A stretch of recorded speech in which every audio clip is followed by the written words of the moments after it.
এটি রিক।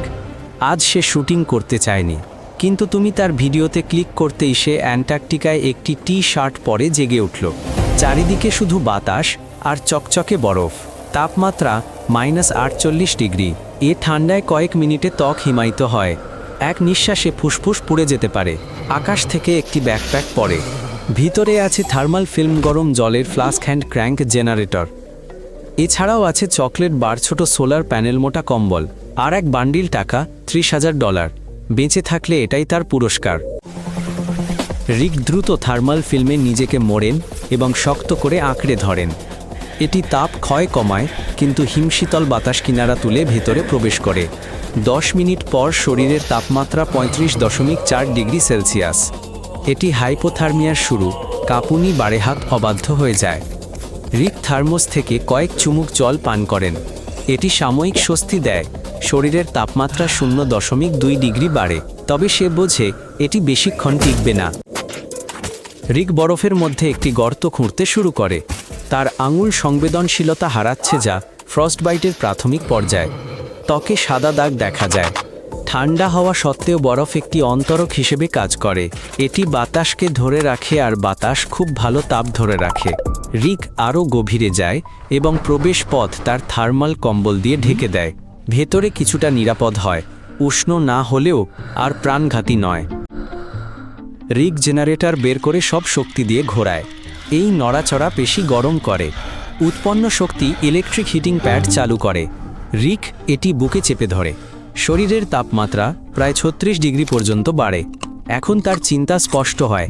রিক একটি চকলেটের বার খায়। এটি শক্তি দেয়, কিন্তু সে যতক্ষণ চিবোয় ও বিশ্রাম নেয় শরীর তাপ হারাতে থাকে। 40 মিনিট পর তাপমাত্রা 35 ডিগ্রির নিচে নেমে যায়। খাবার সত্ত্বেও তাপ আসার চেয়ে দ্রুত চলে যায়। রিক প্রবেশদ্বারে সোলার প্যানেলটি খোলার চেষ্টা করে। দুর্বল শীতের সূর্যের দিকে তাক করে। এটি চার্জ জমাতে শুরু করে দেবে, এতে সময় লাগে। সময় এমনিতেই কম। যখন এটি চার্জ হচ্ছে, রিক উষ্ণ কিছু নিয়ে ভাবার চেষ্টা করে। সে নড়াচড়া শুরু করে।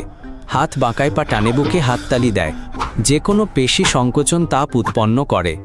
দেহের তাপমাত্রা 34-এর বেশি থাকলে এটি কাজ করে, কিন্তু ক্লান্তি দ্রুত চলে আসে। হাত ভারী হয়ে যায়, মাথা সামনে নুয়ে পড়ে। শরীর অতিরিক্ত ঠান্ডা হলে শক্তি দ্রুত ফুরিয়ে যায়। এখন প্রধান কাজ তাপ তৈরি নয়, এটিকে ধরে রাখা। রিক থেমে যায়। সে হাঁটু গুটিয়ে বুকে হাত রাখে। শরীরের ক্ষেত্রফল যত কম, তাপ হারানোর পরিমাণ তত কম। নিঃশ্বাসে তাপ যাতে না হারায়, তাই সে ধীরে শুধু নাক দিয়ে শ্বাস নেয়। শরীরের তাপমাত্রা 34.4-এ স্থির হয়েছে। রিক এখনও টিকে আছে, কিন্তু সে প্রায় শেষ সীমায়।